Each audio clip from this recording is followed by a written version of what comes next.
Buenas tardes. Ya después de la interrupción este año de 2021 de una santa, ¿no? De vacaciones, entre comillas, más o menos tranquilos, pero no confinados como tú estuvimos el año pasado, recuperamos el ritmo, la dinámica de nuestro curso de narrativa del siglo XXI dedicado a las novelas de 2020.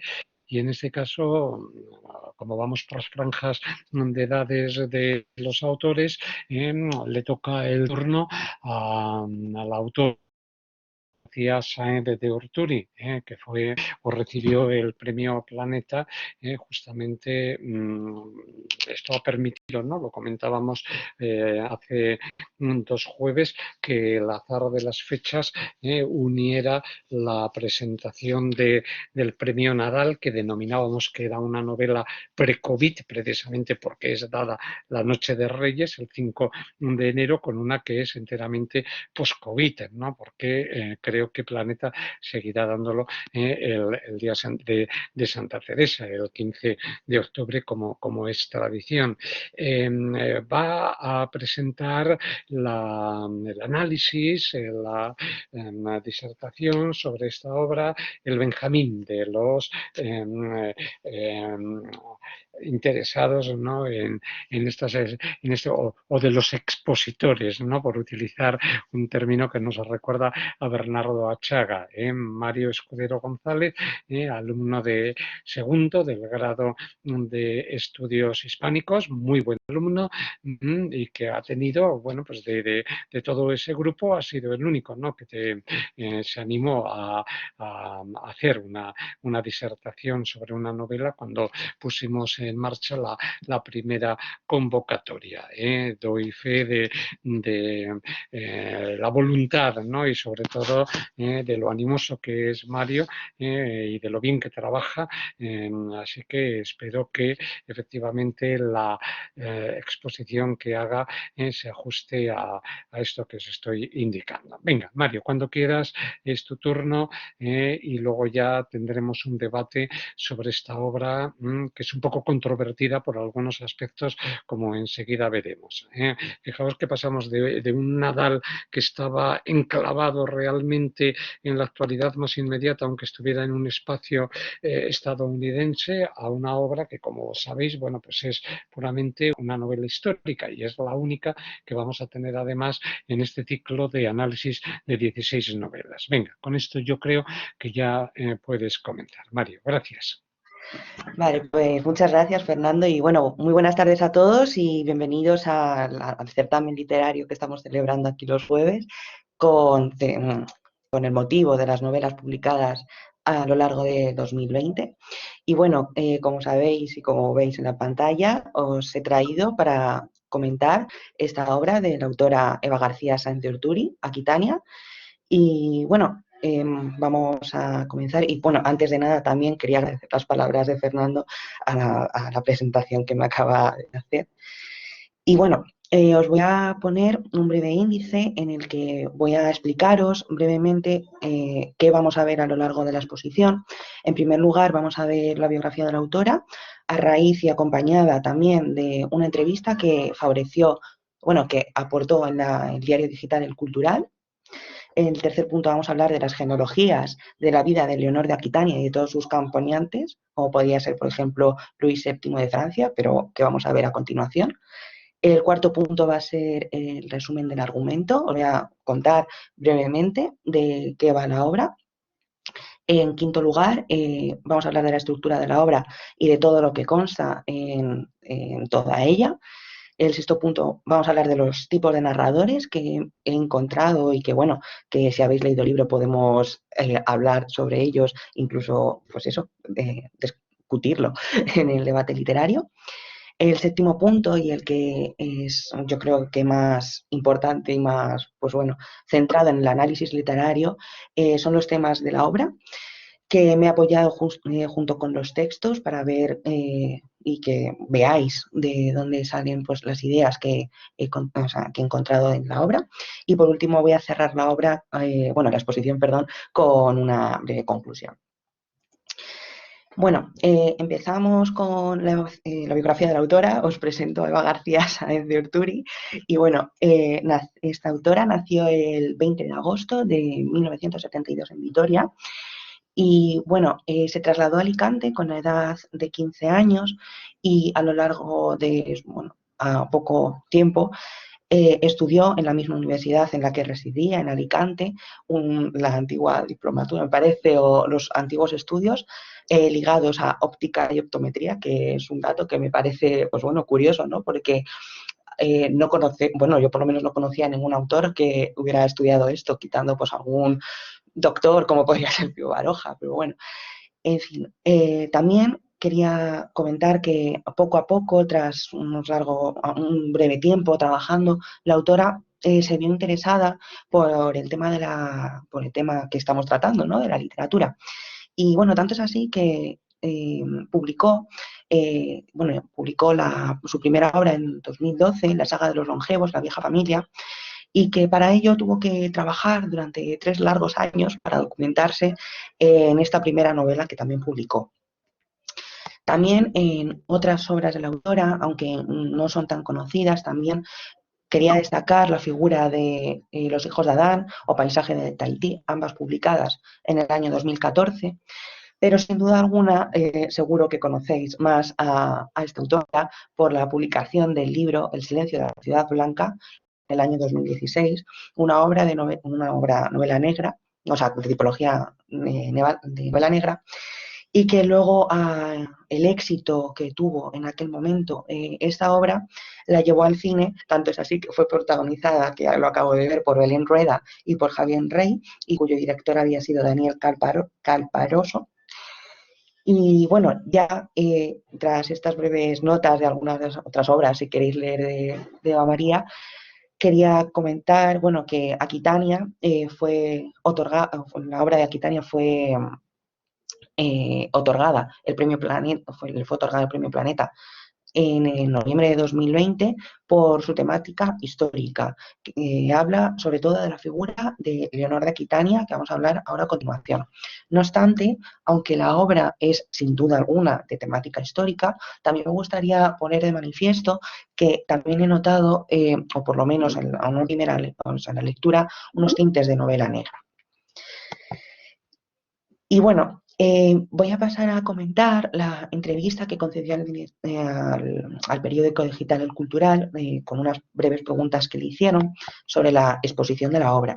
Pero antes de nada, quería comentar pues, el primer titular que dio y que seguro que a Fernando le gusta mucho porque seguro que opina igual que la autora, en la que pone que la ficción no será la misma tras la pandemia. Es un titular que yo por lo menos yo comparto porque pues a nuestro pesar pues poco a poco vemos en los libros que se publicaron recientemente los geles, las mascarillas y bueno, pero en fin, vamos a dejarlo a un lado y vamos a viajar a la vida de Leonor de Aquitania. Y bueno, el entrevistador o la entrevistadora le preguntó que cómo se topó con la historia de Leonor de Aquitania y la verdad es que fue una respuesta curiosa, porque decía que durante la publicación de su última trilogía, de La Ciudad Blanca, estuvo investigando muchísimo sobre Berenguela de Navarra, que era hija de Sancho el Sabio, y que en esa investigación le llamó mucho la atención que se casara con Ricardo Corazón de León. Y en esas investigaciones fue donde encontró la figura de Leonor de Aquitania, porque era la madre de Ricardo Corazón de León. De hecho, en esas investigaciones, la autora, que Leonor había vivido 82 años. Hay que poner de manifiesto que Leonor de Aquitania es una figura de la historia de Francia que vivió durante los años 1137, en pleno siglo XII. Luego hay que destacar la gran esperanza de vida o la gran vida que tuvo la figura de Leonor a lo largo, pues eso, en pleno siglo XII, que para la esperanza de vida de aquella época pues era mucho menor. Luego también le llamó mucho la atención a la autora que tuviera 10 hijos y que fuera la única persona de la historia que había sido la reina de Inglaterra y de Francia a la vez. son unos tintes que se salen fuera de la novela, pero que luego a lo mejor comentaré cuando entremos en el punto de las analogías.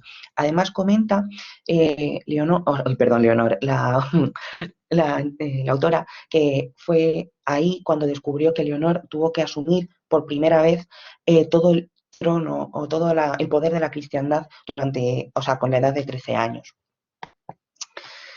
Y bueno, la siguiente pregunta viene en relación a cómo ha sido el proceso de la creación de la novela. Y en este punto la autora hace referencia a, a las investigaciones que había llevado antes al territorio que era anteriormente Aquitania, es decir, Poitiers, Burdeos, la abadía de Fontenoy, que justo era ahí el lugar donde se encuentran los restos de Leonor. Dice la autora que tuvo la oportunidad de dormir durante una semana en una celda de esa abadía y que en ese lugar sintió el espíritu de Leonor, que está muy presente. Y que también había asignado a la figura de Leonor, es decir, Luis VII de Francia, el oficio para lo que era sentir, y también explica cómo pasaba las horas cuando, en cuanto al tiempo que tuvo que estar formándose sobre los pigmentos naturales de iluminación de los manuscritos medievales. También quería poner de manifiesto lo que viene en color rojo, no sé si lo veréis aquí, que pone: me gustaría que Aquitania se convirtiera en una serie para poder desarrollar todas sus capas.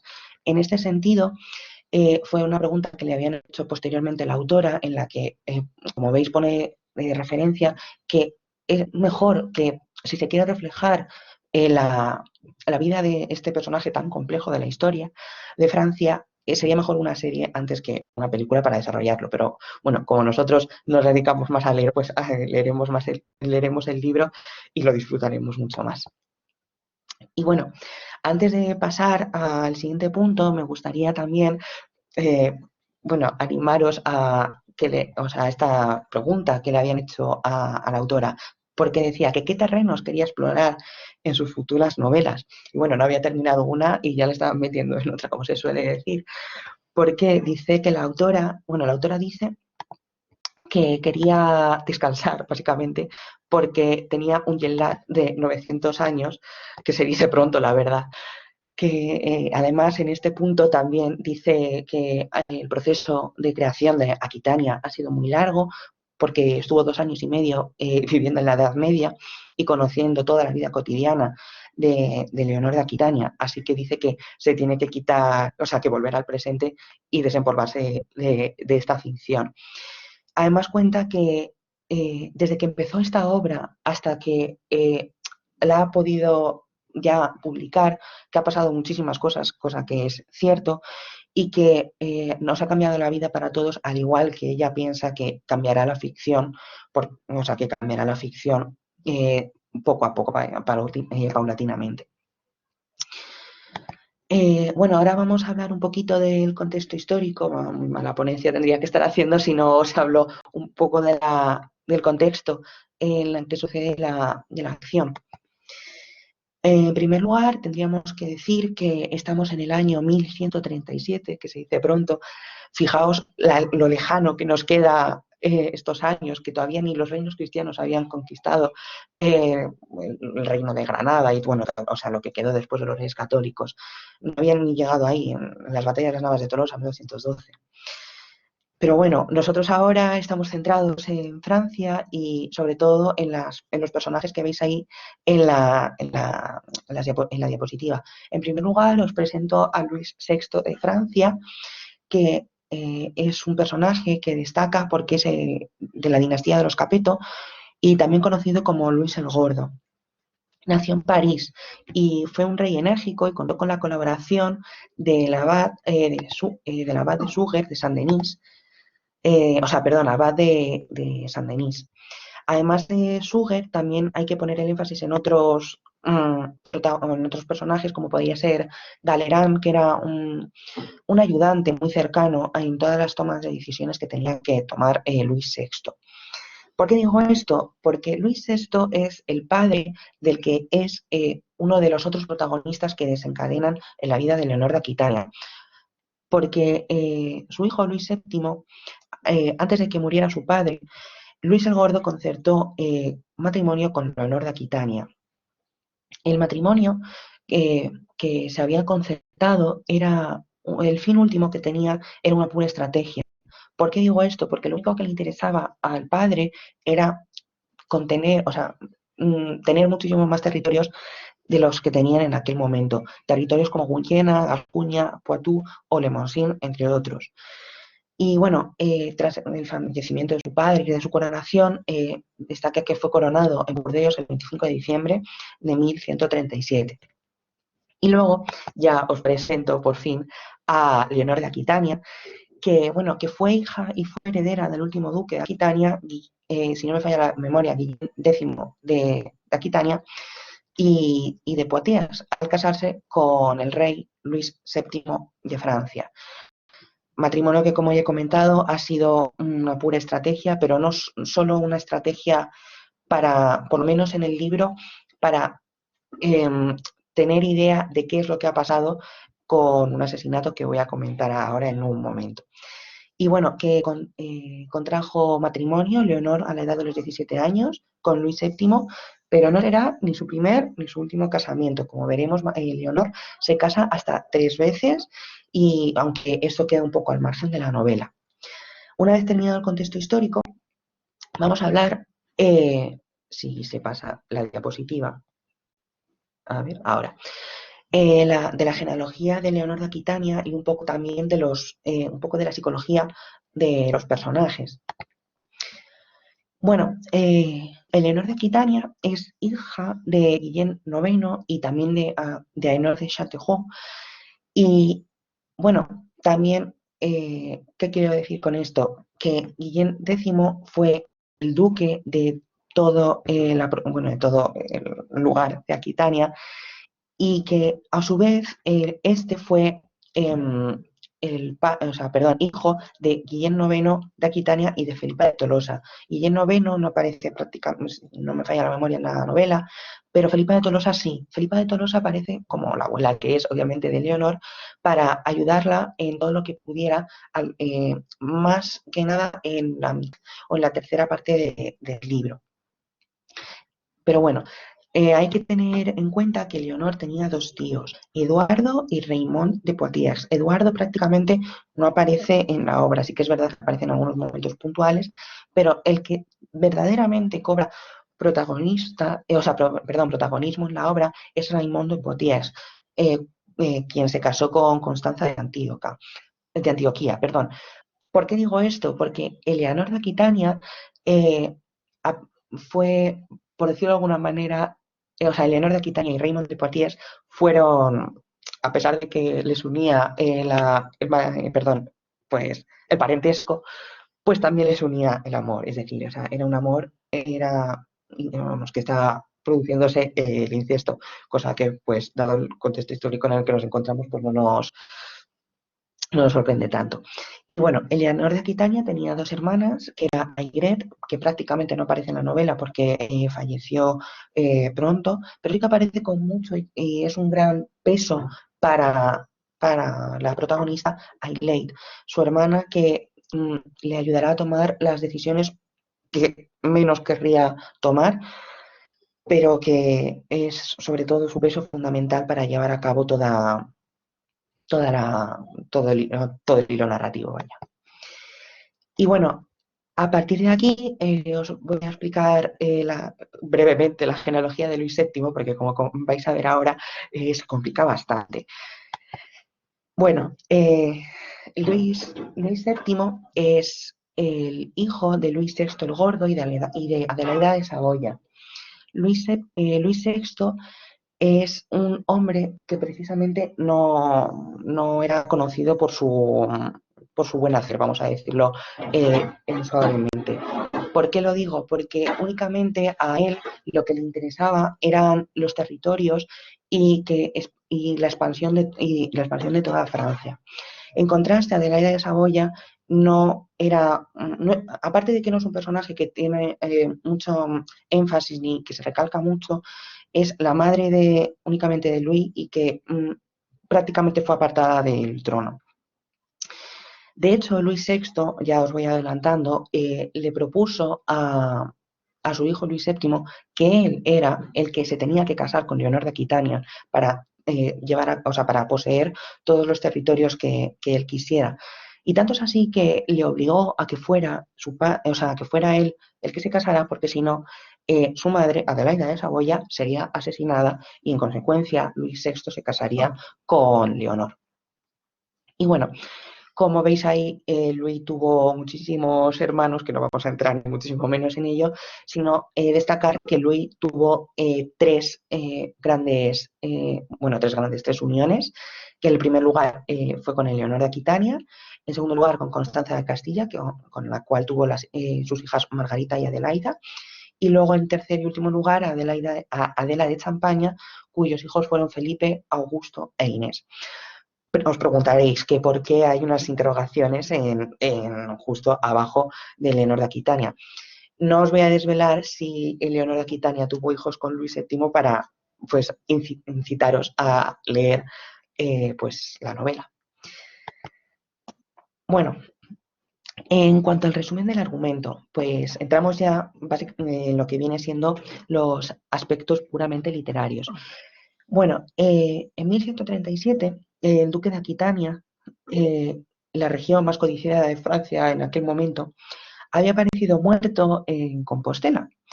Y bueno, se ve que el cuerpo quedó de un color azul y con la marca del águila de sangre, es decir, con una ancestral tortura normanda.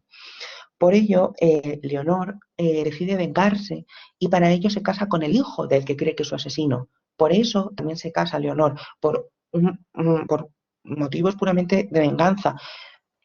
Y bueno, y que por eso se casa con Luis VII y bueno, que por eso se casa con Luis VII, vaya. No obstante, también hay que poner de manifiesto que si Leonor pensaba que Luis VI era el que había asesinado a su padre, pues rápidamente cambia de idea. ¿Por qué? Porque también el propio Luis VI, Luis VI muere durante la boda que se celebró entre Leonor y Luis VII en las idénticas circunstancias que el duque de Aquitania. De hecho, Eleonor y Luis VII al final pues intentarán unirse para intentar averiguar, junto con los gatos aquitanos, es decir, los épicos espías de los duques, quién era o quiénes habían cometido pues, estos asesinatos.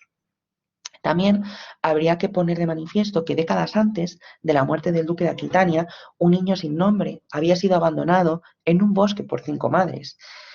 Y no se sabe con seguridad quién era este niño, no se sabe si era un monstruo o si era un santo, o también un pequeño superviviente o incluso un genio. Al final, el pequeño superviviente se convirtió en uno de los hombres más excepcionales del medievo europeo. No sabemos por qué, pero esa es la historia. Bueno, si queréis saber por qué este hombre fue tan excelente del medievo europeo, pues hay que leer el libro. Y bueno, que por eso pongo que qué ha pasado realmente, que qué habrá ocurrido, quiénes o quiénes habrán sido los asesinos del duque y del rey de Francia, porque ambos murieron en las mismas circunstancias y de hecho el matrimonio de Leonor con Luis, por parte de Leonor, el matrimonio era el averiguar quién era realmente el asesino de su padre. Y bueno, por parte de Luis, obviamente, porque su padre le había obligado a casarse con ella. Y bueno, en cuanto a la estructura de la obra, bueno, os tengo que decir que la novela consta de 4 partes. Si bien más o menos se puede atribuir que la primera parte está atribuida a lo que es la introducción, la segunda y la tercera parte, lo que es el desarrollo, y la cuarta el desenlace.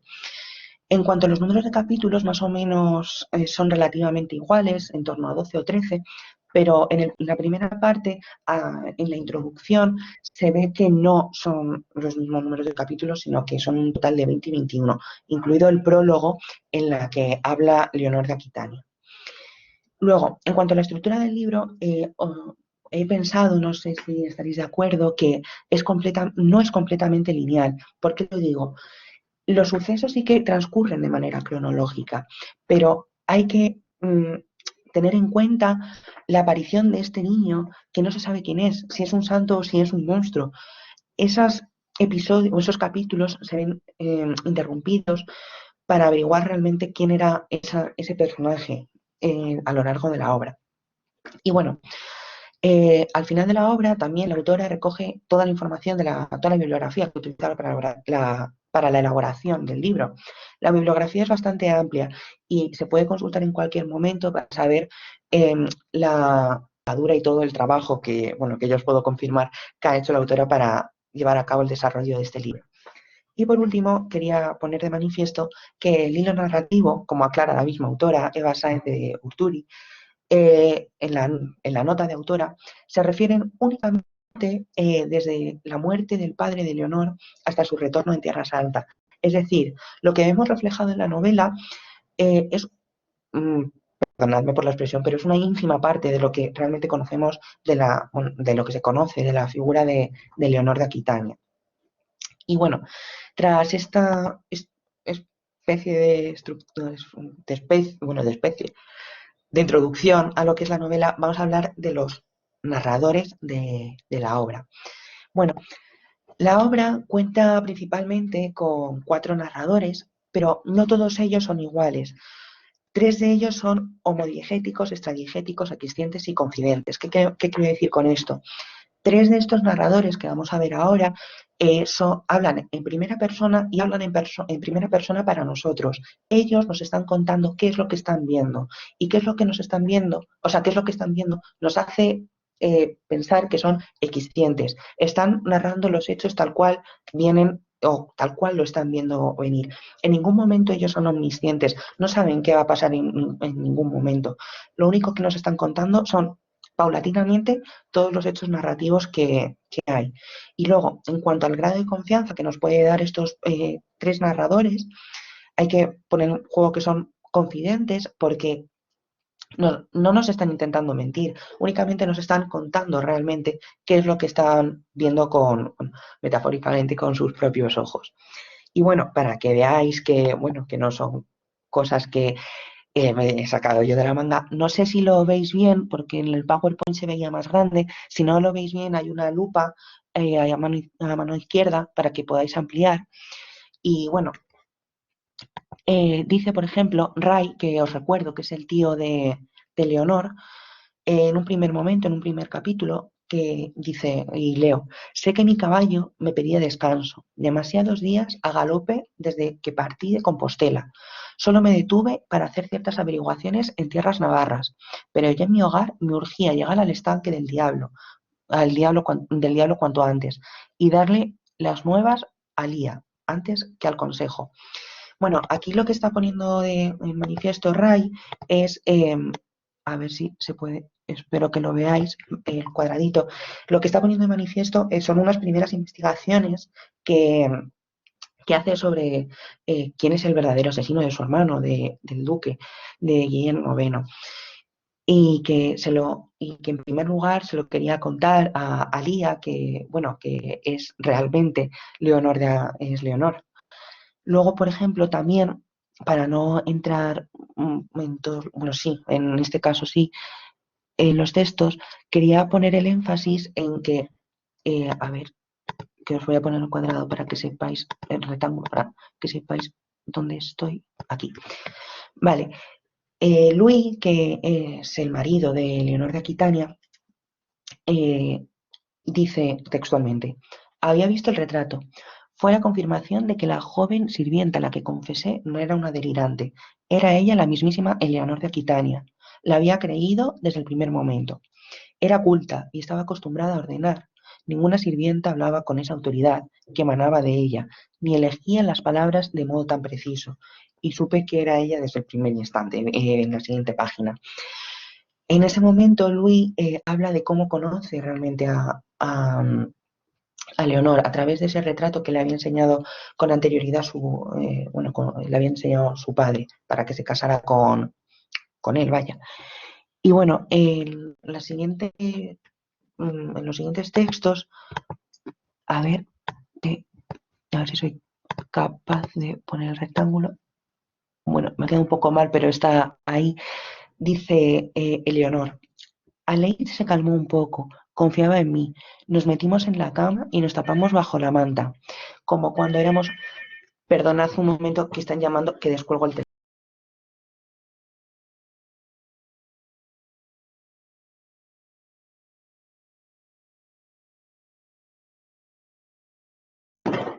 Perdonad, cosas del directo. Bueno, perdón. Vale, sigo. Aileen se calmó un poco, confiaba en mí. Nos metimos en la cama y nos tapamos bajo la manta, como cuando éramos un poco más niñas. Murmuré palabras decididas, palabras que aún no sabía cómo iba a cumplir, pero me juré por todos los santos de la cúpula celeste que iba a alejarla de una vida de violaciones y sumisión. En este punto, Eleonor lo que está haciendo referencia es a una insurrección que estaba sucediendo en el palacio en el que se encontraba Leit y que tuvo que rescatarla rápidamente porque si no iba a ser pues torturada y violada. Vaya. Y bueno, vamos a pasar al cuarto tipo de narrador que he encontrado, que en este caso se trata de la figura del niño. Y bueno, el narrador en este caso es heterodigético, está en tercera persona y también es equisciente, nos va contando paulatinamente los hechos narrativos.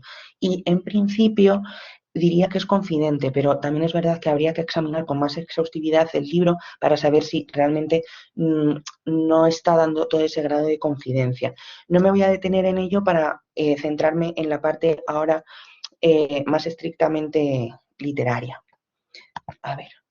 Vale, sí.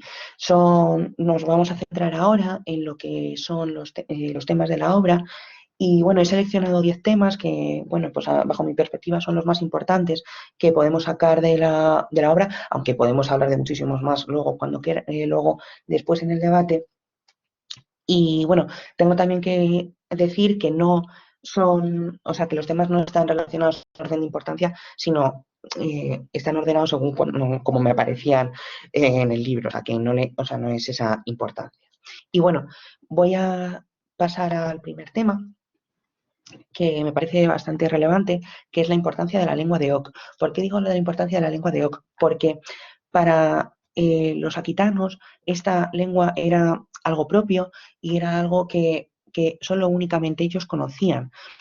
Era algo con lo que, pues, únicamente, aparte de que lo conocían ellos, mmm, era, pues, lo propio, era algo suyo únicamente y que poca gente iba a conocer. Era como un tipo de otros secretos que podía dar los aquitanos.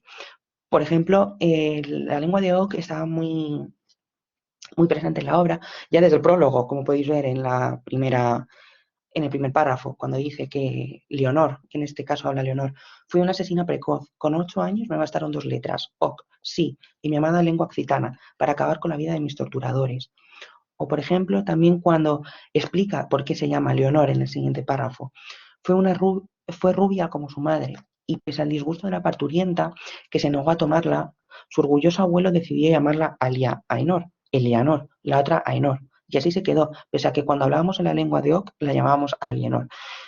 Como veis, o sea, la presencia de esta lengua como algo propio y algo relevante para ellos es pues muy importante. O por ejemplo, la última, que la verdad me hizo gracia cuando lo estuve leyendo, creo que susurró varias maldiciones en la lengua de Oc. O sea, la lengua lo utilizaban tanto que, la lengua de Oc lo utilizaban para eso, vaya. Y bueno, no, o sea, no solo para las maldiciones, sino como algo propio que me quiero referir. Y bueno, vamos a pasar al segundo tema, que es la referencia continua al denominado Manual de los Duques de Aquitania. Este manual es un libro, un supuesto libro que recogen todas las enseñanzas que venían de la vida, o sea, de la familia de los aquitanos. Y bueno, sí que es verdad que siento por desvelaros cosas que, bueno, que no quiero, pero en realidad este libro nunca existió, es una invención de la propia autora para poner el énfasis en, en el que alguien le estaba enseñando sus bueno, que alguien le estaba enseñando, aparte de, de algunos docentes que pudo haber tenido, el propio libro es el manual que le rigen como una ley de vida que tenía que ir prolongándose a lo largo del tiempo. Y bueno, claro, en este punto diréis que si no existe realmente el manual de los duques de Aquitania, que de dónde la autora, o sea, de dónde ha sacado esa información o de esas citas a modo de proverbios o de enseñanzas. Pues en realidad la autora lo que ha hecho ha sido encontrar o asemejar otro tipo de citas, como por ejemplo había, cuando leí la nota, una que era dedicada, bueno, que la sacó de un escrito de Napoleón Bonaparte. Y bueno, dice, por ejemplo, para ir un poco más rápido, en la primer párrafo, en la página 32 del Manual de la Vida de los Duques de Aquitania, padre había dejado escrito: una casa fuerte solo puede ser destruida desde dentro.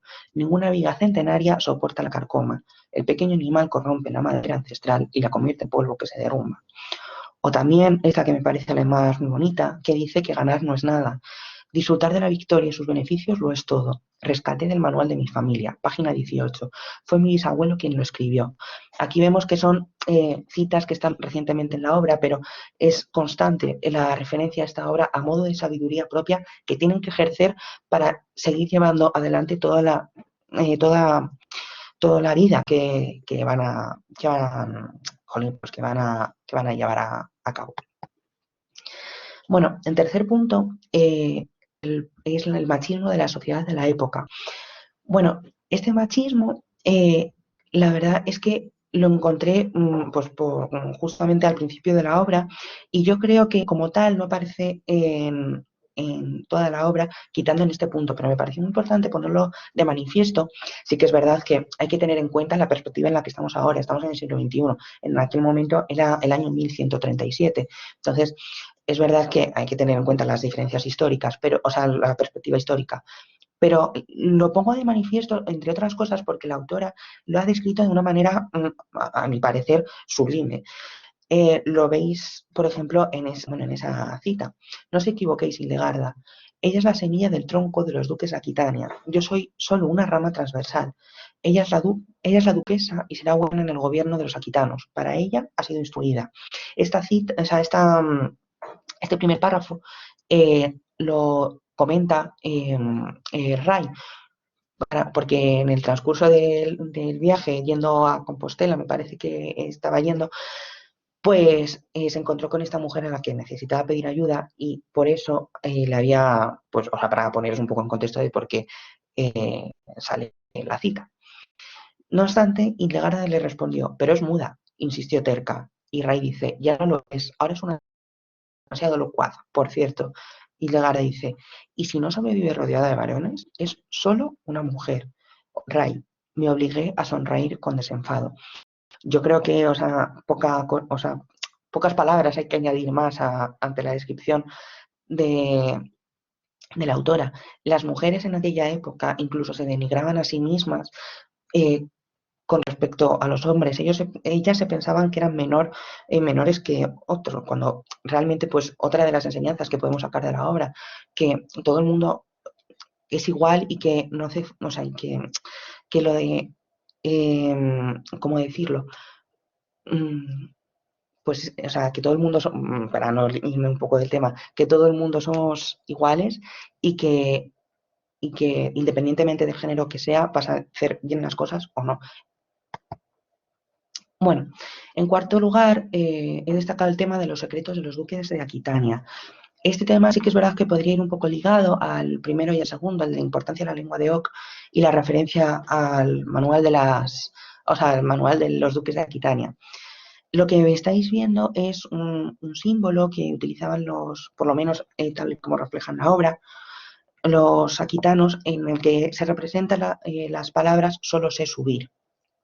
Y bueno, eh, ese lema era una conciencia propia de que no podían rendirse ante nada, ante todas las adversidades que podrían llegar, ante todos los ataques que iban a tener los aquitanos.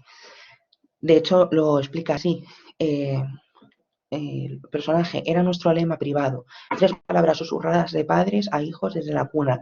3 pequeñas piedras, o sea, 3 pequeñas letras enlazadas y tatuadas entre nosotros sobre el hombro derecho. No me es un lema, idiota, me había rugido padre en una ocasión. Es toda la sabiduría de nuestro linaje, condensada a la respuesta a toda la decisión que hayas de tomar en la vida.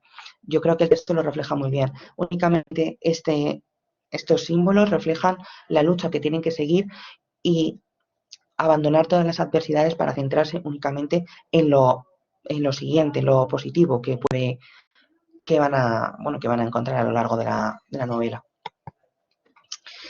Bueno, en quinto punto, como no podía ser de otra manera, destaco el tema del deseo de la venganza. ¿Por qué? Bueno, Leonor, a pesar de todo y a pesar del transcurso de la novela, se ve muy obligada a saber realmente quién había sido el asesino de su padre. No sabía nada y esos deseos necesarios por llevar a cabo esta venganza le provocaban una ira un tanto irracional. Por ejemplo, y bueno, además de toda esta ira se ve a lo largo de toda a lo largo de toda la novela. Por ejemplo, dice, ¿y cómo unos esponsales son un pecado, hija? Porque voy a casarme con el hijo de mi peor enemigo, el hombre que mató a mi padre, y voy a parir así propio enemigo, de su sangre asesina y de la mía. Seré reina de Francia, padre y un aquitano. Mi hijo será el rey de Francia. O también en la siguiente cita, en la que dice, siento escuchar vuestro infortunio, y no soy quien para dudar de la veracidad de vuestras palabras, pero ¿cómo pensáis terminar con los reyes de Francia?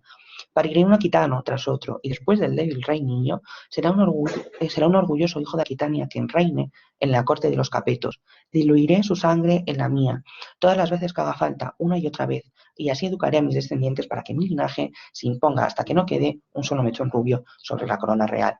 Como veis, ese deseo de venganza para destruir a la familia del rey, o sea, de los reyes de Louis está presente durante toda la obra. Bueno, en sexto punto, este tema me parece la verdad bastante importante, la libertad limitada. ¿A qué me refiero con libertad limitada? A que los personajes en sí mismos, tanto Leonor como Luis VII, son personajes en los que, o sea, personajes en los que se ve que tienen que actuar no tanto porque ellos quieran, sino porque sienten la necesidad de actuar. No sé si termino de explicarme. Ellos lo hacen, por un lado, Leonor para averiguar quién es su padre, mientras que, perdón, quién fue el asesino de su padre, mientras que, por otro lado, Luis lo hace por pura obligación, para mantener la dinastía de los Capeto, no lo hacen por otro motivo.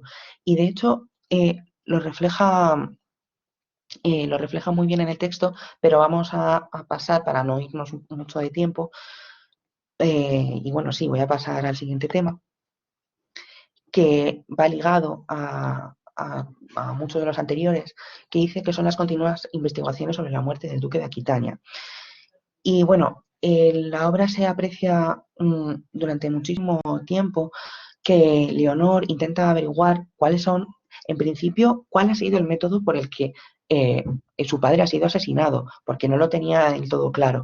Y tanto es así que una compañera suya, que ahora mismo no me acuerdo del nombre, pero bueno, luego me saldrá, dice que, o sea,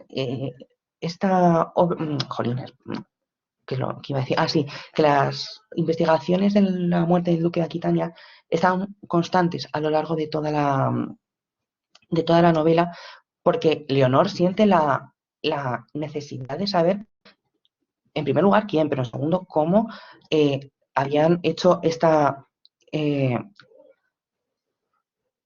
vale, pero ¿podéis contestarme el resto? ¿El resto me oís? Sí, vale, pues sigo, gracias, Clara. Vale, gracias.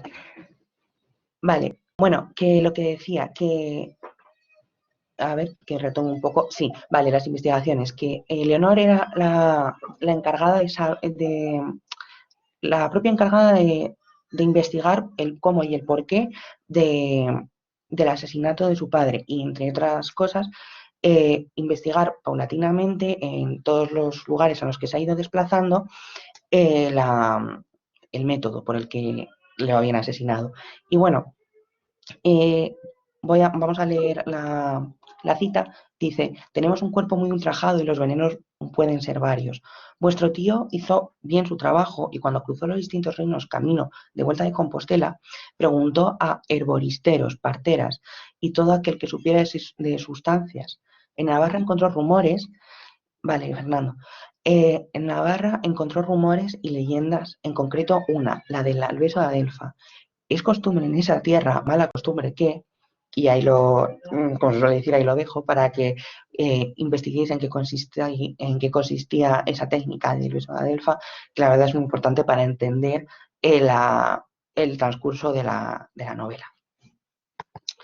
Bueno, el octavo punto a lo mejor va a quedar un poco lo que viene siendo romántico, o bueno, tampoco, porque bueno, obviando el término actual, que digo el amor en todas sus versiones. ¿Por qué digo el amor en todas sus versiones? Porque, o por lo menos ha sido desde mi punto de vista, ha habido una evolución constante de distintos tipos de amor. En primer lugar, del amor incestuoso entre Ray y de Leonor.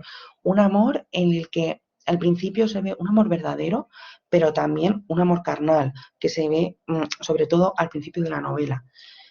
Pero también hay otro tipo de amor, en el sentido de que hay un amor al principio obligado, es decir, el amor entre Leonor y Luis VII, pero que luego al final, con el tiempo, fue convirtiéndose en un amor prácticamente verdadero y no tanto por un amor, ¿cómo decirlo?, puramente estratégico, para alcanzar, para saber, en definitiva, quiénes eran los asesinos y qué estaba pasando en Francia en aquel momento. Y bueno, vamos a leer alguna cita en el que dice, en este caso Leonor: el tono de partida lo sé, pero no es baladí tus requerimientos, aunque yo no voy a estar, sea en París o en Burdeos. ¿No vamos a escribirnos?, preguntó, sin querer creerlo. ¿Así acaba lo nuestro? Aquí es lo que pregunta Leonor a Ray cuando se tiene que marchar fuera, porque Ray piensa que el padre no estaba muerto, sino que lo habían secuestrado, y bueno, se había ido en busca de él y también en busca de pruebas para saber qué es lo que había pasado. Aquí otro ejemplo de lo que he estado diciendo del amor carnal. Dice: tras acabar, apliqué pomada a la piel enrojecida y negra. Después caminó desnuda frente a mí y, para mi horror, se sumergió en el estanque con los otros demonios. Ven, desnúdate y ven. Bueno, yo creo que más o menos como que queda, por lo menos bajo mi punto de vista, este tema. Bueno, el penúltimo tema del que voy a tratar es el poder de la religión. El poder de la religión me refiero a que está presente en toda la obra. El abad Suger, aparte de llevar a cabo sus homilías y, bueno, sí, de todas sus funciones, también es una persona muy que ayuda mucho tanto a Leonor como a Luis en todo lo que necesiten, vaya. Pero también se nota en otros tipos de poder de religión, en el sentido de que la religión en aquel momento lo era todo, y lo podemos ver, por ejemplo, en el tercer párrafo, cuando dicen: llegado al clímax de la homilía, Bernardo lanzó al aire un pañuelo con el que se había secado el sudor de la frente, y se formó en una esquina de la iglesia un tumulto entre los que se arrojaron sobre aquel trozo de tela. Los afortunados que lo atraparon lo besaron con la devoción de una reliquia. Como podéis ver, la religión llevaba hasta estos puntos que, pues, Bernardo, que era, me parece que era un sacristán, era el que lanzaba un pañuelo y que la gente vaya detrás de él como si fuera una reliquia, como, no sé, o sea, bueno, para que veáis, para que tengáis en contexto el poder de la religión que podía tener en este momento. Además, justo en el periodo en el que estamos, en el año 1137, es la época de las, bueno, tampoco como tal, pero aproximadamente de las cruzadas. Y bueno, para finalizar el apartado de los temas, tengo el último, que dice: ira y ansia de libertad. ¿En qué sentido? Tanto Luis como Leonor, aunque solo esta vez he recogido una cita de Leonor, están hartos de que sean examinados, de que tenga que ver todo lo que vayan a, de todo lo que van a hacer en definitiva. Siempre están bajo los ojos de mucha gente y de todas las decisiones que tomar y tener en cuenta todas las decisiones que tienen que llevar a cabo. Por ejemplo, podemos ver aquí. Estaba harta de ser la única, perdón, de la única víctima de las habladurías, harta de que las leyes me perjudicaran solo a mí, harta de una década entera sin tomar decisiones. Mi tiempo no acaba de llegar nunca. Iba a tener que tomar yo sola cada porción de poder. Como veis, Eleonor, estamos en la página 355, el libro tiene creo que 400 páginas. Leonor no puede con todo el peso de todo lo que tiene que llevar de cuidar a la familia, tanto de Adelaide como de Louis, de todo el mundo, y luego de las propias decisiones que tiene que tomar a cabo para no perjudicar mucho el poder tanto de tanto de la dinastía de los Capeto como lo que estaba sucediendo en aquel momento en Aquitania. De eso se deriva esa ansiedad que, o por lo menos es la sensación que me ha dado, de Leonor ante el verse desbordada ante tantos temas que no sabía cómo abordar. Y bueno, voy a terminar ya con una conclusión para ya dejar paso al debate, en la que pongo de manifiesto que la obra de Aquitania hace un pequeño recorrido sobre la larga vida de Leonor de Aquitania, en el sentido de que únicamente la autora toma la referencia desde la muerte del padre de Leonor, el duque de Aquitania, hasta su regreso de Tierra Santa. Además, pongo en la diapositiva que ha sido capaz de reflejar con todo lujo de detalles cómo fue su vida y la de todos sus compañeros durante ese corto plazo de tiempo. Por ejemplo, sin desvelar mucho, de cómo cuidó a Louis tras un incidente que había tenido en un viaje pues habían realizado para llamar a la calma, me parece que en ese momento era en París. Y pues tras esa desesperación, porque bueno, no lo quería contar, pero para que lo entendáis, en ese momento Louis se cae de un caballo y cae en unos matorrales y con tan mala suerte que le da en los matorrales en los ojos y que queda completamente ciego durante una temporada. En ese momento fue donde Leonor encontró el verdadero amor con respecto a Louis y que quería pues cuidar, vaya. Y bueno, entre otros muchísimos más detalles, claro. Y por último, quería finalizar con esta frasecita que dice que Aquitania es una historia de historias dentro de un libro de libros, en el sentido de que la autora nos está contando una historia en la que es necesario a lo mejor eh, tergiversar, entre comillas, la verdadera historia de lo que había sucedido para acordar los tiempos cronológicos con respecto a los narrativos, y dentro de un libro de libros porque el libro nos está llevando a un mundo, nos está teletransportando al siglo XII en el que nos encontramos con más libros que la autora ha creado para enseñar y para sobre todo darnos a conocer cómo podía ser la vida de los duques de Aquitania durante el siglo XII. Por mi parte no tengo nada más que añadir. Muchísimas gracias por vuestra atención y bueno, estoy a la espera de lo que me queráis sugerir y preguntar. Gracias.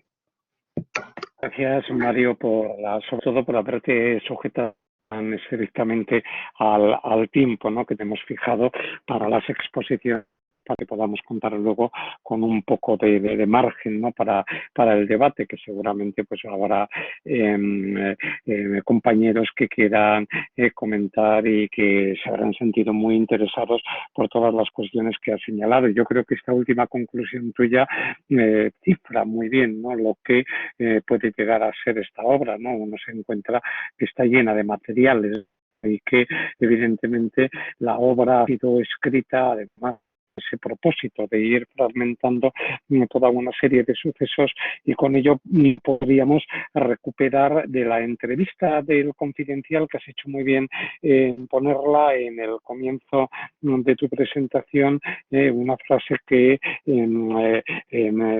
Eva Sáenz o Eva García de Sáenz de Urturia señalaba, ¿no? Cuando decía, me gustaría que Aquitania se convirtiera en una porque de algún modo si nosotros leemos el libro pues nos daríamos cuenta de la forma en que hay una influencia muy clara de lo que es el esquema, las técnicas, los procedimientos narrativos de todas las series televisivas que tanto éxito han tenido, y no podemos olvidar que, en fin, un premio Planeta, salvo contar, tira más hacia el entretenimiento, hacia la venta segura, hacia un público no muy exigente a lo mejor con la calidad literaria, y en cierto modo es lo que ocurre con este premio Planeta post-COVID, que ha buscado, pues bueno, alejarnos nuestro presente, que es muy traumático, para sumergirnos a lo mejor en un periodo histórico lleno de convulsiones, pero que era sumamente atractivo porque contaba con figuras como las que nos ha señalado con acierto Mario al principio, al ir presentando a los distintos personajes no protagonistas de la obra. Yo, por mis creencias, pues he leído mucha novela histórica a lo largo de mi vida y tengo varios trabajos publicados sobre la misma, y cuando yo he leído Aquitania, pues he visto, ¿no? que faltaban muchos de los fundamentos pues, para que fuera considerada propiamente una novela histórica, ¿no? En el sentido ya canónico de lo que podría llegar a ser este subgénero narrativo. Es decir, es más una obra pensada para convertirse, como decíamos antes, en un producto que asegure una venta masiva de ejemplares, que es lo que busca Planeta, ¿no? Y además hay varias novelas históricas que están entre las galardonadas, alguna de mejor calidad, otra de peor calidad. No le resto mérito a la autora ni muchísimo menos. Quiero decir que es verdad que ha hecho un trabajo de investigación y es verdad que tenemos un entramado histórico que de algún modo, pues si uno se mete en internet o consulta una enciclopedia o un libro de historia, pues se da cuenta de que todos los personajes que van apareciendo aquí son ciertos. Ahora bien, el tratamiento que hace de estas figuras deja bastante de desear. En sí, la figura de Leonardo de Aquitania, pues sabéis que es emblemática, ¿no? Y que de algún modo su talla como estadista y al mismo tiempo por el poder político, económico, territorial, geográfico que llegó a acumular, la convierten posiblemente pues, en una de las figuras más atractivas. Acierta la autora al centrarse quizá en el periodo que ha sido pues menos trabajado desde el planteamiento pues de las recreaciones cinematográficas o literarias, que es la adolescencia y el primer matrimonio de Leonor de Aquitania y por tanto su enlace con Luis VII de Francia, ¿no? Todo eso pues es cierto, ¿no? Como es cierto que su padre, Guillermo X, murió frente al altar de Santiago. Que muriera envenenado y que muriera con el beso, bueno, en fin, con esa especie de tóxico que de repente le ataca, bueno, pues ahí es donde ya va entrando el componente de la ficción que, como vemos, pues la autora se toma con mucha libertad, y para mi gusto, si queréis, con demasiada alegría por la distorsión que va asumiendo a muchas de las figuras principales que aparecen aquí en esta obra, pero bueno, es que es lo que está escribiendo, ¿no? Ella debió de pensar del mismo modo que El silencio de la ciudad blanca se convirtió en una película que tuvo bastante éxito, pues voy a ver si logro bueno, y os voy a señalar a lo mejor algo que no conocéis, pero que es enteramente cierto. El Premio Planeta se encarga Es decir, no se concede, es decir, el premio Planeta que se concede es al finalista, al que queda en segundo lugar. Entonces, seguramente encargarían a esta novelista el premio, porque tú sabes, hace 2 años, y ella ya lo concibió precisamente con la perspectiva de realizar como una suerte de guión que fuera luego adaptable, como hemos visto, pues a la posibilidad de hacer una serie. Y entonces, para mí, esta novela está más en series televisivas del tipo de Juego de Tronos o de Vikingos que en lo que sería a lo mejor un verdadero fondo histórico que pudiera de alguna manera reflejarnos el ambiente en el que Leonor de Aquitania, que como os digo es una figura mental y que conocemos sobre todo por el matrimonio que tuvo realizado con su segundo matrimonio con Enrique II y las constantes discordias que mantuvo con él, que a lo mejor con Luis VII de Francia. Entonces, bueno, esto es la literatura, quiero decir que de algún modo la ficción pues le permite a la autora tomarse pues toda esa serie de libertades. Es verdad que Leonor de Aquitania fue violada siendo una adolescente porque Luis el Gordo de Francia mandó contra ella unos sicarios para de alguna forma humillarla y lograr un control sobre Aquitania. Pues yo creo que ahí empieza una de las distorsiones más graves, pero esto permite que el capítulo primero, por ejemplo, de la obra termine: voy a acabar con los reyes de Francia, así lo he decidido, y también he resuelto a quién tomar como esposo, a quién usar y a quién traicionar. Es decir, está creada, escrita la con el fin no de construir un texto en el donde solamente cuente la intriga, ¿verdad?, saltando por encima de la historia de estos pasajes, ¿no?, que pueden llegar a tener una importancia cierta. Por eso mismo es un libro pues, que se lee muy bien, que se lee con mucha facilidad, que uno no va a tener ni muchísimo menos o va a encontrarse el perfil de la verdadera Leonor de Aquitania. Para eso hay una biografía de Regine Pernod, que además, bueno, pues ofrece en la bibliografía final como primero de los textos y que tuvo que consultar, lógicamente, porque es la canónica, y siempre pienso que para acercarse a estas grandes figuras del pasado, pues conviene a lo mejor estas biografías, que muchas de ellas ya están un poco novelizadas porque son tan atractivas las figuras en las que se centran, que no pueden por menos a veces que incluir diálogos, pasajes o sacar secuencias de textos literarios que se ponen en juego.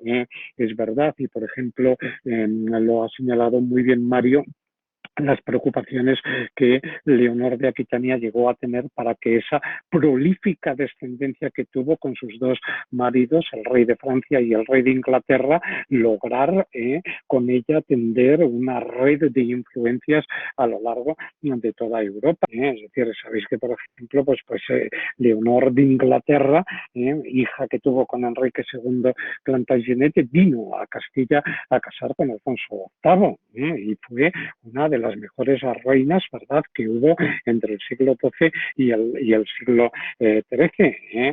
Es cierto, por ejemplo, y esa es una secuencia que no se le ha, pero permitiría en verdad escribir una novela sobre ello, que Leonor de Aquitania viajó a Castilla para elegir a la que sería la esposa de Luis VIII de Francia, la que sería la madre de Luis IX de San Luis de Francia, que sería Blanca de Castilla, la Reine Blanche, una reina por la que los franceses tienen una gran devoción, y tenía 80 años Leonor de Aquitania viajó a Castilla nada más que con el cometido de elegir entre todas las nietas que tenía en Castilla a la que podía considerar la sucesora o la futura reina de Francia. O sea, esta serie de sucesos pues son ciertos y de algún modo, bueno, pues uno los puede llegar a encontrar.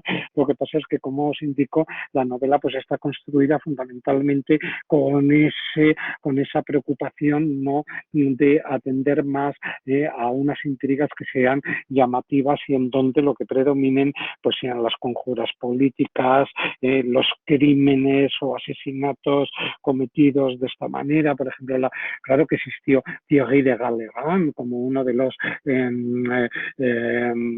templarios, ¿no?, más importantes, pero bueno, la transformación que sufre en esta novela pues realmente es enorme, ¿no? Escenas de sexo, ¿no?, que de algún modo, bueno, pues incorporen o se incorporen a la propia trama narrativa, en fin, que es un cóctel muy bien tejido, pues justamente para construir, pues insisto, una obra que no nos provoque una serie de inquietudes, como a lo mejor la novela que estuvimos viendo hace 2 semanas, ese mapa de los afectos de Ana Merino. Esta obra, pues evidentemente tiene otro calado en este sentido. Bueno, voy a dar paso. Sí, Mario, quería comentarte de los temas, pido disculpas que he sufrido un parón, no sé, bueno, de los temas que has ido No te señalando. preocupes. Pensaba que es que no se te, no se me Sí, oía. No, no, no te preocupes. Al igual que a mí lo del telefonillo, sí. perdonad, ha sido, pues eso, en fin, yo te directo.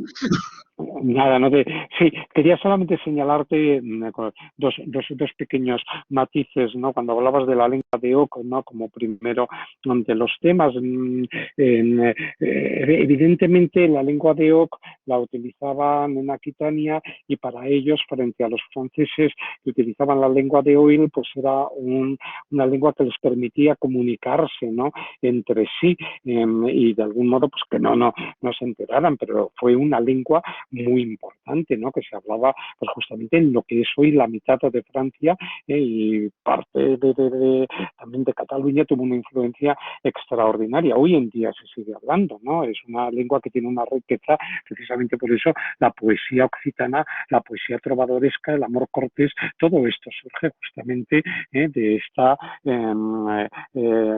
cultura occitana, o sea que es algo realmente relevante.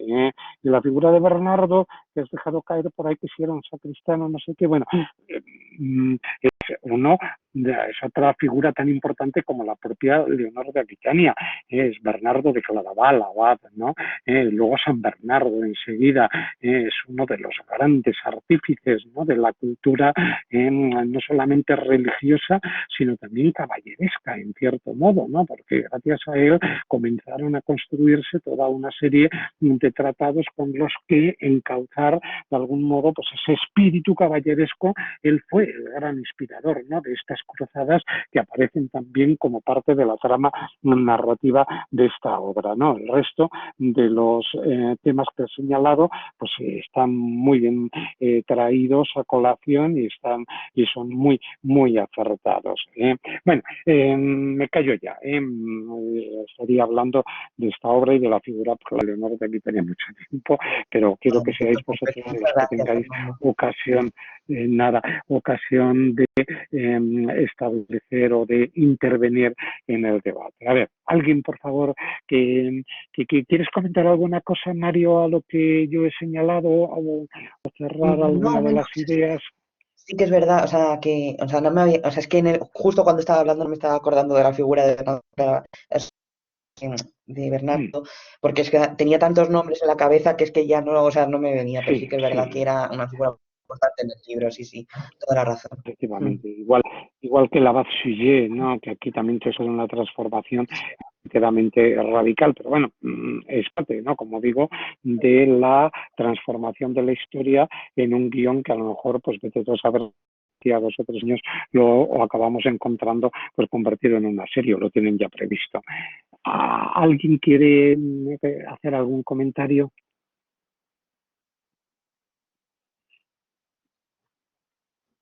Si alguien quiere decir algo, os esperamos. Bueno, os espero. Bueno, Fernando también. Sí, sí. No os desanimo a que la leáis, en este sentido, si no lo habéis leído, pero vamos, que no esperéis tampoco que sea un libro con una calidad extraordinaria, sino que de algún modo pues es el típico Planeta que es creado pues efectivamente como una literatura de entretenimiento. Concha, esperamos tus intervenciones como siempre con... Venga, dinos. Bueno, yo no me he leído el libro porque, bueno, pues no siempre tengo tiempo para leer todos los libros, Claro, aunque sí. ella me gusta mucho. He leído la trilogía de La Ciudad Blanca y precisamente la Mm, leí durante el confinamiento, y he de reconocer que como literatura de entretenimiento es genial. Son novelas mm, muy bien construidas, que se leen muy fácilmente, y bueno, si te gusta un poco la novela de intriga, la verdad es que merece la pena. Entonces, yo lo que quería saber es, me imagino que con esta novela, por lo que has estado contando, pasa un poco igual, ¿no? Porque has dicho que no es una novela que no se puede denominar realmente novela histórica, ¿no? Pero sí sería, podríamos decir, una novela en cierto punto, una novela de suspense, ¿no? Parte de un sí, sí. asesinato, y me imagino que ese asesinato se resuelve. Cuando Mario ha dicho lo del beso de Adelfa, eh, no lo sé, a mí me ha venido a la cabeza la novela de Humberto Eco, El nombre de la rosa, Sí. la forma Por el veneno, sí. que mueren los monjes que son asesinados. No sé si tendrá algo que ver, no tengo ni idea, pero claro, iba a mirarlo, iba a buscar lo que era Beso de Adelfa, pero mejor lo dejo porque a lo mejor es algo que Sí. determina la forma en que se producen los asesinatos, no lo sé. Y otra novela que me ha venido a la Sí, cabeza más es o la menos, de... perdona contra que te interrumpa, sí que es verdad, sí. Vas a buscar realmente lo que es el beso de Adelfa, o sea, vas a saber ya qué pasa en el libro, o sea, que si lo quieres saber realmente, No lo... léetelo y ya lo vas a descubrir. Vale, pues entonces no lo busco, porque sí, sí que quiero leerla, porque vamos, como a veces sí que apetece, por lo menos a mí, leer este tipo de literatura, ¿no? Y bueno, a mí me gusta cómo escribe, entonces bueno, pues sí, la leeré en un futuro. También me ha recordado un poco, eh, también porque sucede en el siglo XII, la novela que leímos de Rosa Montero, la de Historia de un rey transparente. Sí, sí, sí.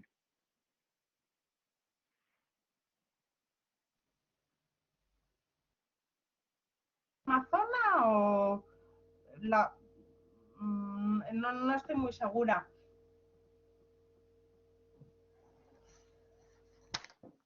Concha, yo al menos no te No, yo seguía, tampoco, se ha tampoco te he interrumpido. oído, Concha. O sea, se te ha cortado a mitad de camino. Estabas diciendo lo del siglo Ah, XII y ahí se ha cortado. Sí, sí, estabas hablando de la pues novela del Rey simplemente eso. Transparente de Rosa Montero. Sí, Hoy tenemos interferentes. sí, quería saber, porque ahora no me acuerdo. ¿Me oís? Ahora sí, ¿Sí? ¿Se oye? sí, ahora mismo sí, Vale. aprovecha. Quería... Ah, vale. Quería saber si, es que no me acuerdo muy bien, si transcurre en el mismo espacio geográfico. Eh, mm, el Rey Transparente en lo que concierne a la zona que engloba la lengua de Oco, ¿no? Y que sería y que correspondería a la parte media de Francia hacia la frontera de los Pirineos, sí, pero el Rey Transparente es más a la parte de cátaros, ¿no? Y que estaría justamente en lo que serían pues los condados que luego cuentan con Cataluña.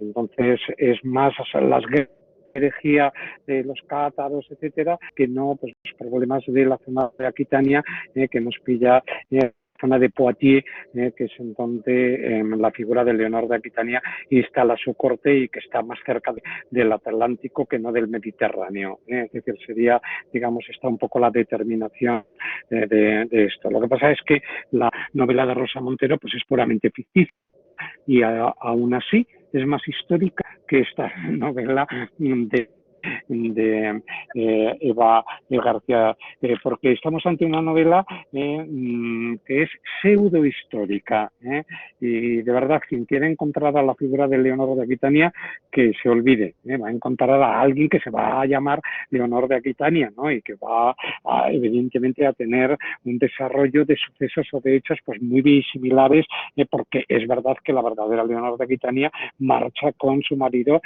a la Segunda Cruzada, por ejemplo, y que se encuentra allí con Raimundo de Poitiers, que es su tío, y que corren rumores de que hay una relación entre ellos, en fin, que va más allá de los intereses familiares, en fin, pero bueno, todo eso luego lo convierte en punto de partida de una libre imaginación y recreación que acaba, se indicaba antes, distorsionando mucho lo que es la verdadera historia, pero bueno, es así. A ver, Clara, creo que me parece que quería pedir la palabra. Clara, bienvenida primero, permíteme que te dé y que te salude ya por tu incorporación después de esa ausencia y de haberte echado tanto de menos todos. Sí. Clara, bienvenida. Hola, hola a todos. Bueno, sí, estaba ausente porque he estado con temas médicos, me coincidía la rehabilitación con estas sesiones y por eso no he podido asistir, pero vamos, estoy ahora que tengo, bueno, que he vuelto ya a la vida, a trabajar y demás, y así que voy a intentar acercarme todos los días que pueda. Yo quería hacer... Sí, perdona, dime, Fernando. No, que gracias. Ah, bueno, sí, siempre. Gracias a ti por organizar este tinglado, como siempre, en meterte en más jaleos de los que ya tienes. Vamos a ver, con esta novela que me ha parecido interesante y estoy muy de acuerdo con todas las reflexiones que habéis hecho, pero yo quiero poner en valor lo bien que me lo he pasado y entonces a veces se nos olvida, creo, te lo pasas muy bien. Es una novela con la que yo creo que su gran valor es qué bien te lo pasas. Y entonces... Pues es una novela, yo fíjate que la titularía más policíaca que histórica, si tuviera que ponerle alguna etiqueta de género, ¿no? Pero lo que creo que plantea es un debate muy interesante sobre el valor que tiene la democratización de la lectura y de la literatura, ¿no? Y es un debate que me ha llevado, o sea, la lectura de la novela me ha llevado a los debates que yo tengo con mis chicos del instituto, o los que algunos sabéis que yo soy profesora de secundaria, y es una novela que está muy bien para toda esa gente que a lo mejor no le gusta una novela más compleja desde el punto de vista de narradores, temas y demás, pues eso, ¿no? Algunos títulos que habéis barajado estos días, el mismo Luis G. Martín, mi querida y adorada Sara Mesa, una persona que llega de trabajar y que llega de trabajar a las 8 de la tarde, habiendo todo el día una jornada laboral larga, pues lo mismo no le apetece meterse a leer una novela con 5 narradores, con una escritura densa y se acerca y lee una novela de este tipo y hay grandes lectores de novelas de este tipo, ¿no? Entonces, yo creo que tiene también ese valor y es el debate que muchas veces tengo yo en el instituto. ¿Qué mandas a los chicos? Novelas juveniles que les pueden resultar cercanas y que leen bien, que sería el equivalente a este tipo de novelas en versión adulto, para que nos entendamos, o novelas que tú sabes como especialista que es una gran obra literaria, pero que la mitad de los chavales no se leen porque tienen el resumen en internet y lo hacen por cumplir con el examen. Pues es un debate también interesante. ¿Dónde están, sabes, cuál es realmente la función que tiene que tener la literatura según para qué personas? ¿Existe realmente esa necesidad de que todo el mundo lea lo mismo? O sea, yo simplemente planteo el debate que creo que es creo que es el valor que tiene esta novela, ¿no? Y yo ahí simplemente lo dejo. Yo creo que a veces tiene que haber esta literatura de pasárselo bien y subrayo mucho que es el valor que para mí tiene esta novela. Estoy de acuerdo contigo, Clara, en lo que señalas. Es una novela pues para pasar el rato, ¿no?, de entretenimiento.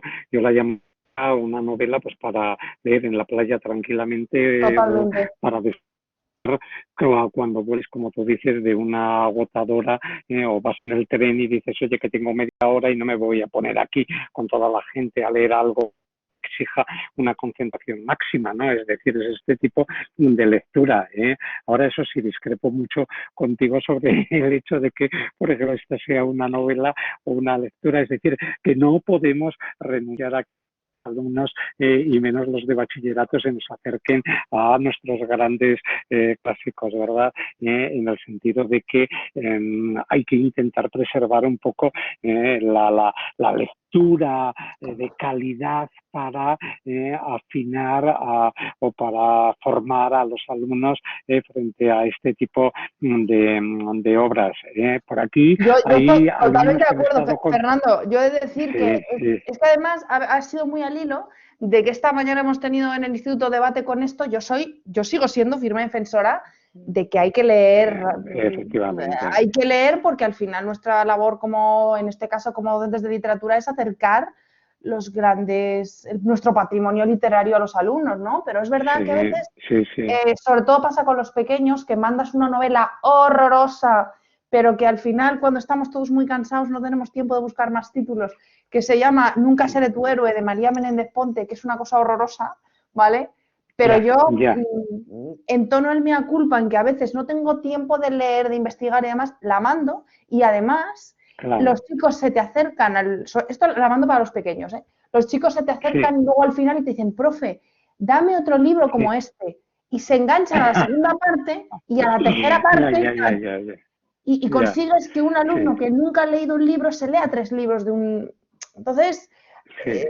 Habría que intentar encontrar un término medio, ¿no? Entre... Los hay. Claro.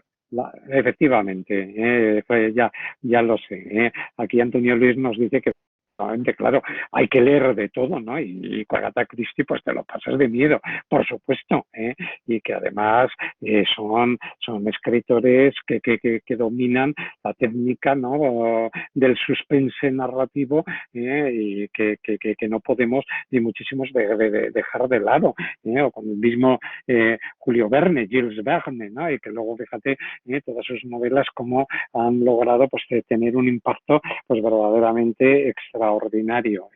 Entonces, claro, hay obras, insisto, en que se quedan, ¿no? En ese límite. La mandas todos los años, siempre grites, bueno, pues haces bien. Sí, porque es una novela extraordinaria. Efectivamente, esta novela puede permitirnos comentar y valorar, ¿no? Entre lo que es la verdadera literatura y que digamos, entonces la literatura es para una minoría selecta frente a la literatura de consumo, que es un producto que está ajustado a unas leyes de mercado y que la mercadotecnia tiene marcadas unas reglas que están desde el modo en que la portada tiene que presentarse a, como os decía antes, concursos literarios que están ya programados desde hace años para que en un momento determinado pues el libro pueda llegar a aparecer y a salir. O sea que es cierto, ¿no? Bueno, alguna intervención más que queráis establecer. Hay una mano levantada, Fernando. Sí, ¿y de quién es? A ver, que no lo veo. Justo de un amigo mío que ha querido verme en la exposición. Perdona. ¿Y quién es? Mario Pérez. Sí. Mario Pérez Melero. Sí. Pensaba que eras tú, pero tú estabas depresión. Porque vi a Mario. Siempre pasaba lo mismo, no te preocupes. Mario 2, puedes intervenir cuando quieras. Venga, bienvenido. Ten cuidado que estudia historia, a ver qué pasa. A ver, venga, Mario, venga, el historiador. Cuéntanos. Buenas tardes.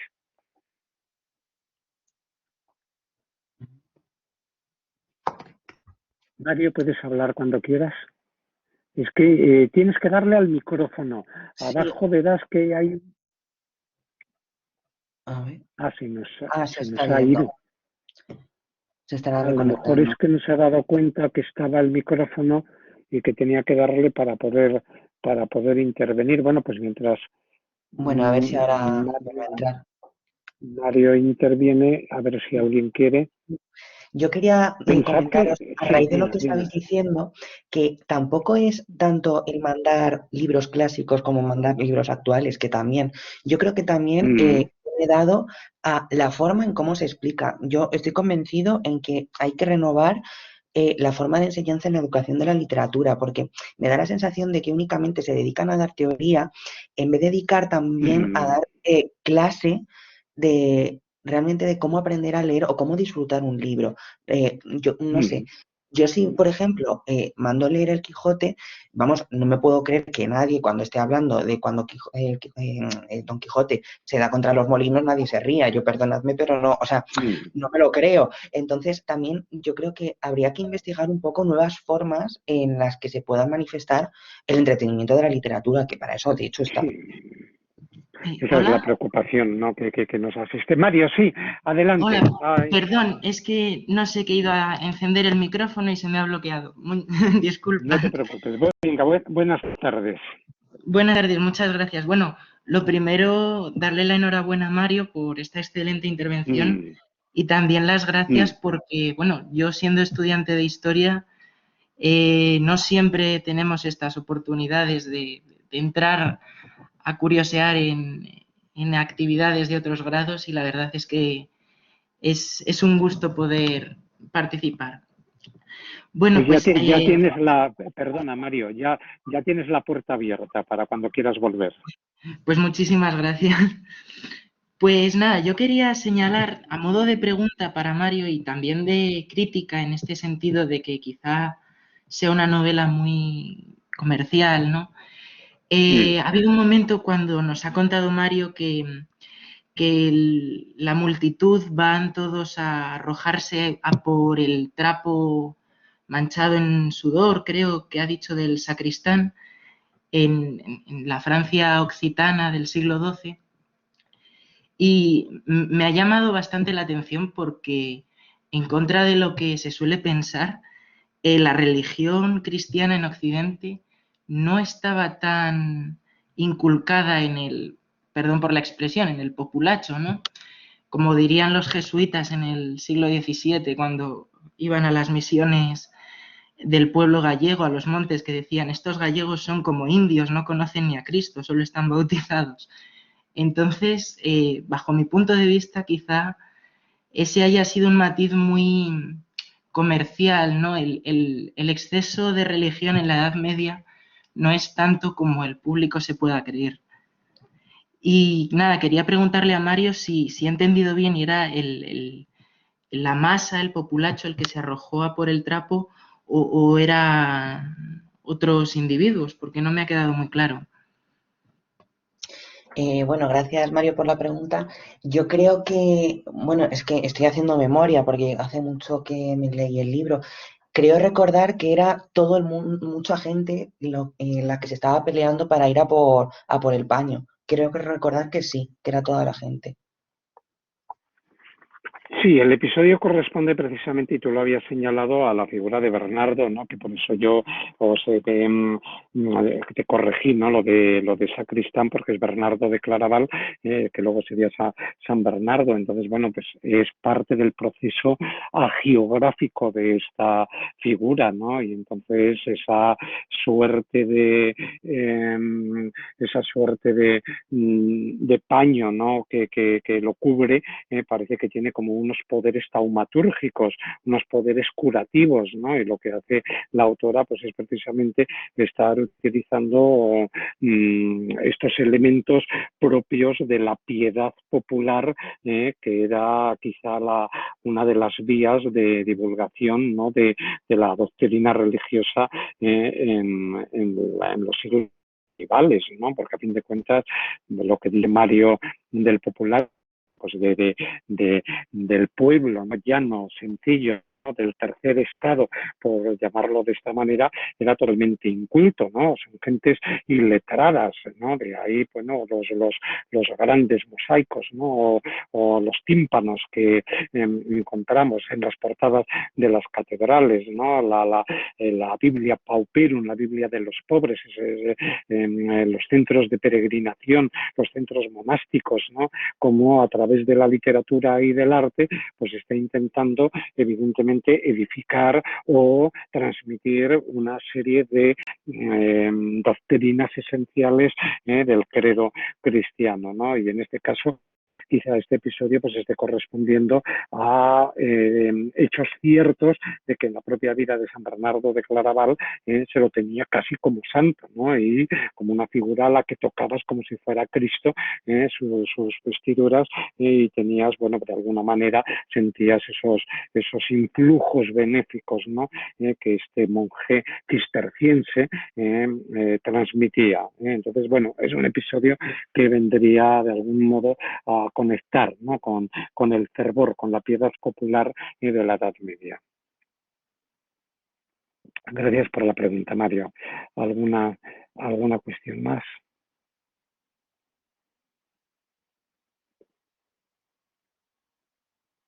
Bien, pues yo creo que voy a dar por cerrada la sesión de hoy. A ver.